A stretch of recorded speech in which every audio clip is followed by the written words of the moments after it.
Hello everybody, thank you for watching my channel today.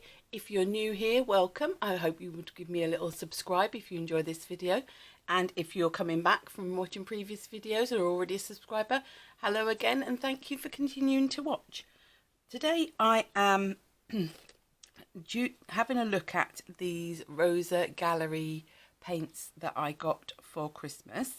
I specifically asked for this classic set because I wanted to try out some colour mixing this year, making my own colours, sort of being a bit less reliant on all the variety of colours that are out there, although they're really useful as well. And I do enjoy things like my Kuretake Ganza Tambi, where there are so many colours. It does make it interesting. But to sort of push myself a bit more this year, I would sort of try some more primary colours that I can mix myself. So this is the classic set. I've looked at videos of other people with these online just because I wanted to get an idea before I asked for them whether I felt that they were going to be something that would be good value for money for me. And they certainly did look, from what other people were saying, so they are a good sort of professional watercolour set that doesn't break the bank. And that was what I was looking for. So they come in this sleeve. There's lots of information on the box. I've made myself a swatch card and I've put so much information on it. I'm not sure where the paint's going to go, but I wanted to try and put everything I could down. Not because necessarily I need it, but because I know that other people might find that interesting. It might be something that affects your decisions of what you want to use or not. These are a watercolour paint that is made in the Ukraine. It says they're high quality pigments. It says they're 100% gum arabic, and I think when I looked on the ingredients, the ingredients are basically pigments and gum arabic. So on the back it gives you all the colours. It gives you a colour number, it gives you the colour name, it tells you whether they are natural pigment. So if there's an N, they're a natural pigment. If it says G, it means they're granulating. It gives you the light fast ratings. Now this is something that I'm finding very interesting, is that so many different companies seem to have so many different ratings, and even sometimes within their own not ratings, rating scales, the scales they use. So, and even some companies seem to use different scales within their own paints, which I find quite strange. But from what I can gather, these ones are on a star system, with 1 star is low light fastness, so it will fade quickly. When I say quickly, I'm not sure how quickly that is. You'd have to look that information up. 2 stars is medium and 3 stars is high. So these paints are all either a 2. In fact, I think they're all 3s apart from green, which is a 2. So if that is important to you, obviously maybe you sell your work or you hang your work up on the wall, then that is why I'm including this sorts of information. For me, it doesn't really matter. Most of my work is going to be in a sketchbook. It's not meant to be a permanent thing. You know, if it fades in 100 years, I won't be here anyway. But, you know, it might be something that's important. So I do understand why people want that information. It's also got the pigment numbers. Again, for me, it's not a big deal about the pigments that are used. I'm not particularly sensitive to any of the sorts of pigments that are around there, but it might be something that affects you. It might be something that is important to you. And again, it gives you information about how light fast they are and things like that. So I've included 10 million tons of information. And once I've done this swatch, what I will do is I will take a photograph of it, and at the end of the video I will put a photograph of it there so that you can screenshot it if you want to. So the colours in here are cadmium yellow lemon, cadmium yellow, cadmium red light, madder red, green, emerald, green, cobalt blue, ultramarine, yellow ochre, umber, sepia and neutral black. They also give you information on how transparent or opaque they are. So if it's a fully open box, transparent, fully full box is opaque, and then if it's half and half, it's in the middle. They also give you, no, that's it. I was thinking they gave me more. If that's all the information, I think that's more than enough.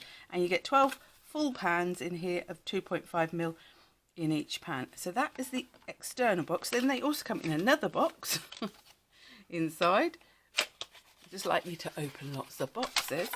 And then we have our tin. So let's get rid of the boxes for now. And it's your, you know, your classic sort of watercolour tin. You've got your ring on the back if you want to, you know, take it out and you're travelling with it and you want to hold it. And it's this lovely sort of teal colour, which I do rather like. And there we go. Opens up to sort of, what do you call it? Oh, I'm going to call them paddles. two sort of trays that you can use for mixing space. They are nice and flat, and you get your little swatch card, which I will use just so that when it's in there I can see what the colours turn out like when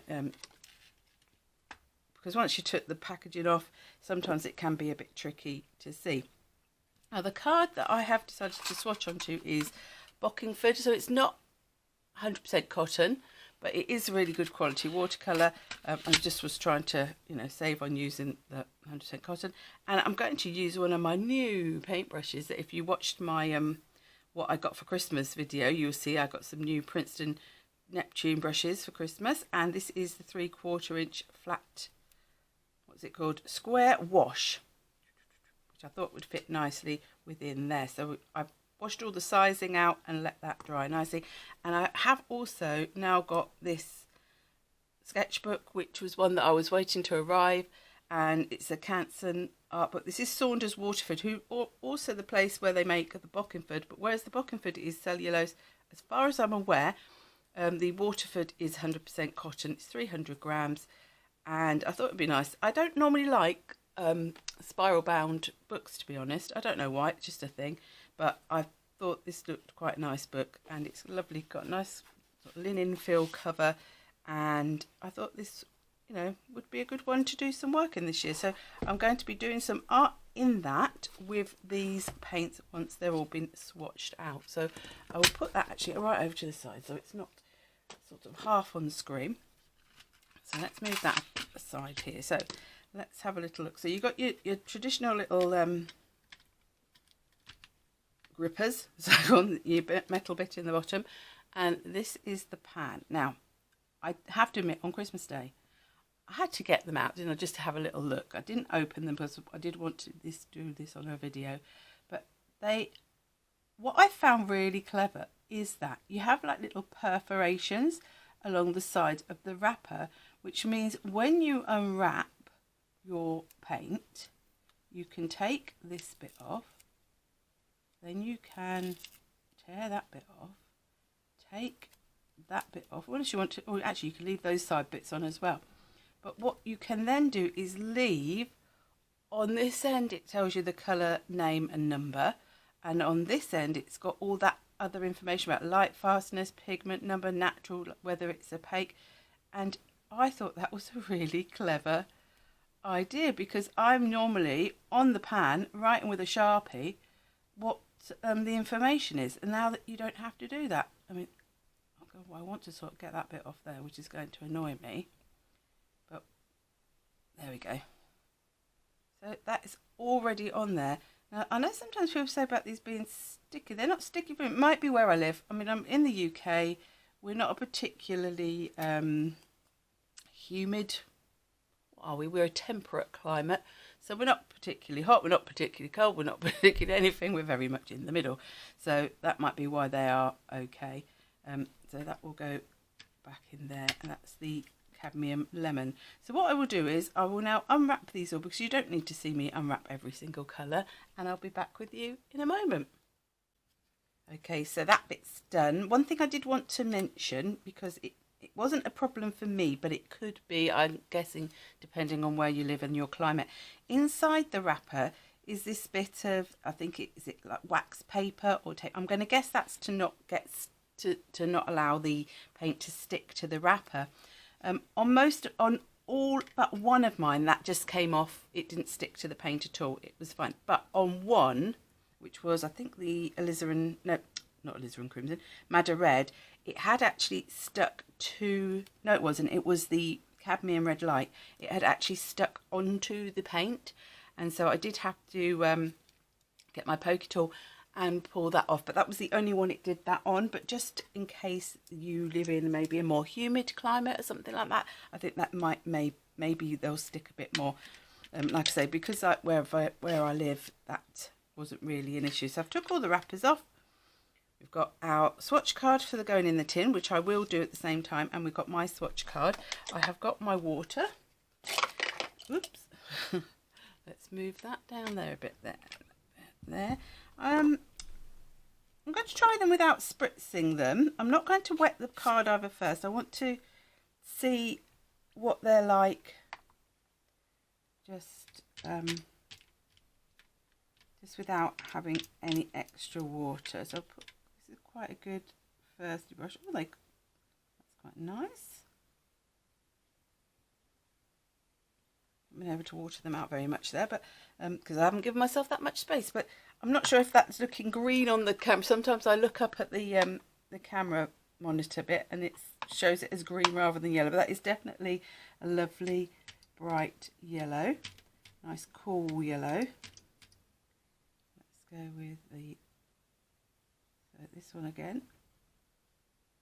Is a cadmium yellow light. That's a much warmer yellow, which is what I was looking for because I want to be able to do all different sorts of mixing. Now we're going on to the cadmium red light.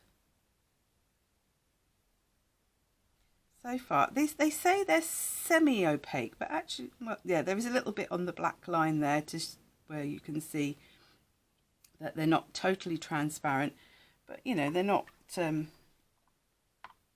opaque. I have heard these be sort of compared to the Kuretake Ganzai sort of consistency, which is fine by me because I actually really like them.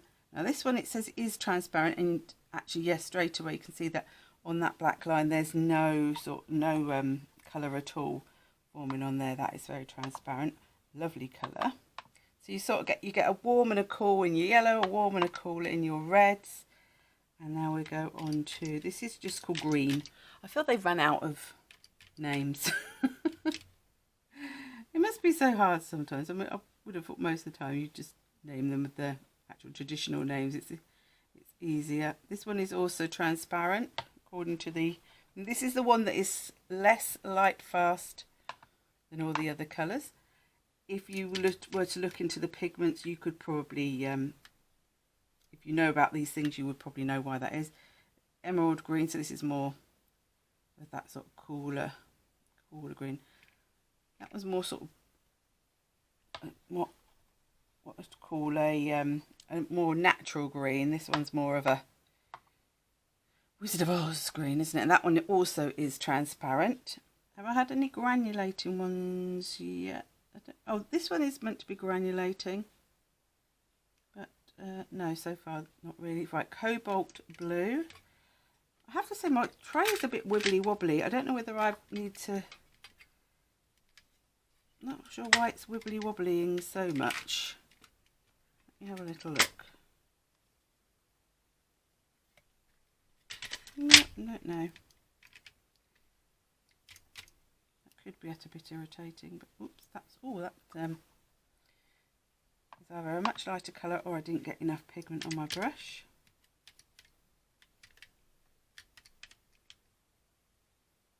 Right, it's a bit of a lighter colour. This one is granulating as well. This is semi-opaque or semi-transparent, whichever way you want to look at it. This is the ultramarine.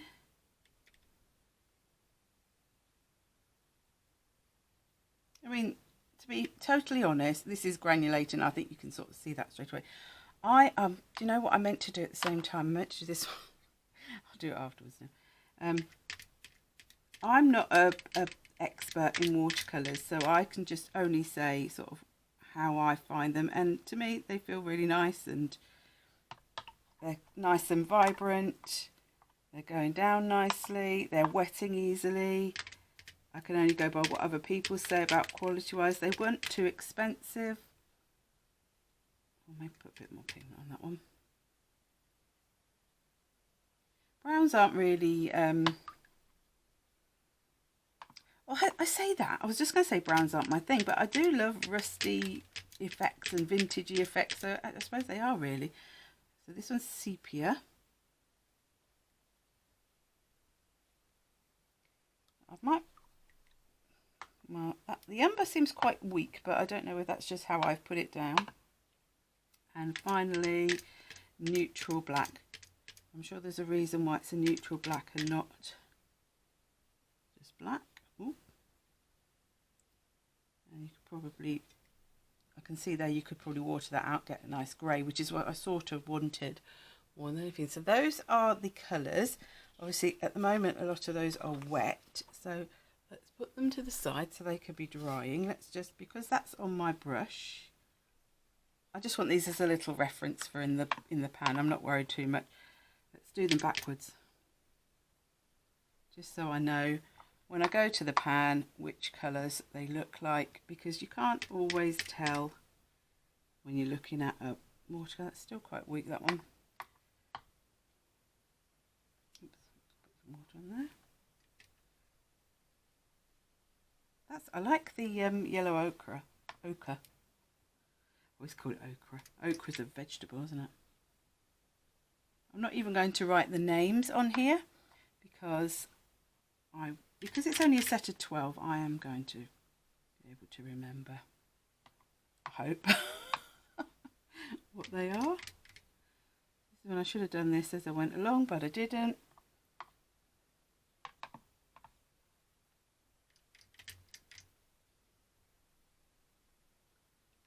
If you enjoy swatching videos, do give me a little comment below so I know that that's something that, I mean, to be fair, I don't buy tons and tons of things to be swatching, but because these are new, sometimes it's nice to see what people think, even if they're like me and I'm not particularly an expert, and I would always say, if you're looking for a more sort of the view of somebody who has lots of knowledge, there are lots of people out there. I always say about Lindsay Weirich, I think is how you say her name, the Frugal Crafter. I'll link her channel in the description box, because she does a lot of really good thorough reviews where she has a lot of paint. She compares a lot of different paints. She's done it for a lot of years and she knows probably a lot more than me. So I will leave these to dry.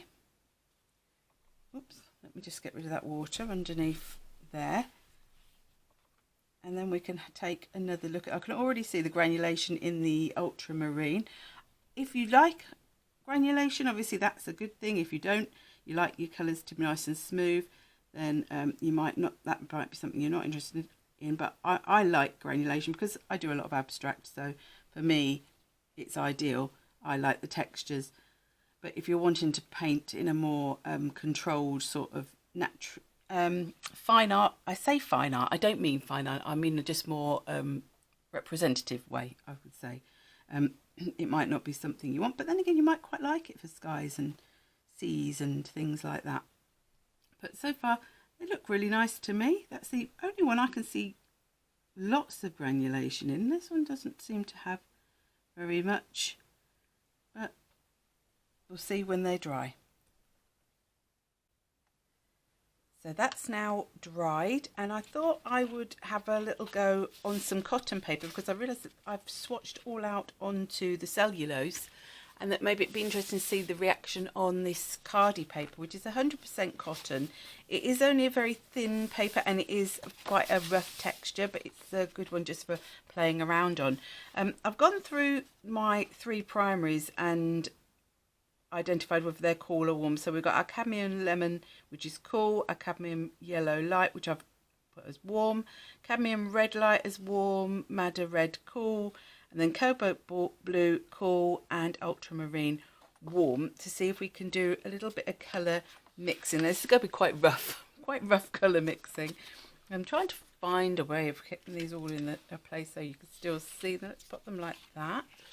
And I've got my brush here, my quill brush, to just, so we go with some cool, I'll do a spot of cool, And then we'll do a little cool yellow there and a little cool yellow there. Right, let's get the cool red.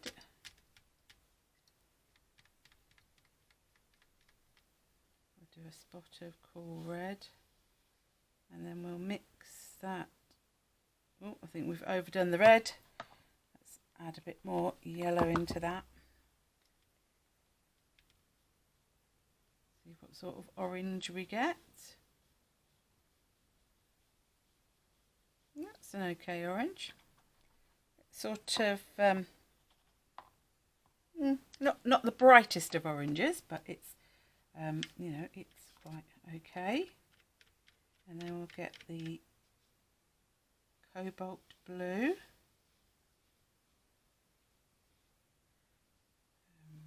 Oh, I didn't put the red down there, did I? We'll put a bit of that in there, and then we'll put a bit in with the yellow here. See what sort of green. So sort of more of a tealy green, maybe more blue than yellow in there. Let's add a little bit more yellow to get more of a green. There we go. Well, that's quite a nice green. And then we'll add a little bit of the red into the blue to give us a purple. That's quite nice. So they're quite nice, those ones. So that's the cool split primary. Let's go with the warm. So let's go with the warmer yellow. A little bit there, and let's go with the warm red.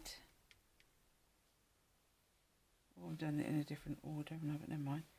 Oh, that's a nice bright orange, that one. And let's go with the ultramarine blue. Let's mix a bit in with, that's more of an olivey green for that one. And we didn't do the red there. And let's do with the blue. Let's see what sort of a purple we get. Nah, that's more of a proper purple. That's more of like a plummy type purple, I would say. But just to give a little idea of sort of some of the mixes that you can get and how you get very different sorts of secondary colours depending on whether you mix your warms or cools together. Like the green there is very much more of an olivey green, that brighter green with the cools, but I prefer the orange that you get with the warms. For the purple you get with the cools. So it depends what sort of secondary colours you like, and of course you can do lots of mixes. So I might do a video if you think it would be of interest to see lots of different mixes of colours. Let me know in the description box, not description box, in the comments below whether that's something that would interest you. So I have got my swatch card, which I will take a photo of and put at the end. We've swatched out the colours for my lid. We had a little go at some mixing.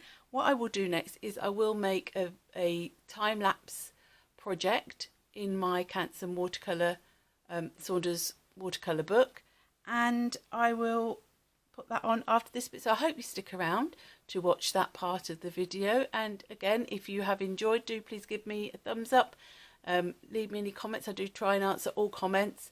And if you haven't already subscribed, if you can give me a subscribe, that would be lovely. But I hope you do watch to the end. And until the next time, I'll say bye-bye.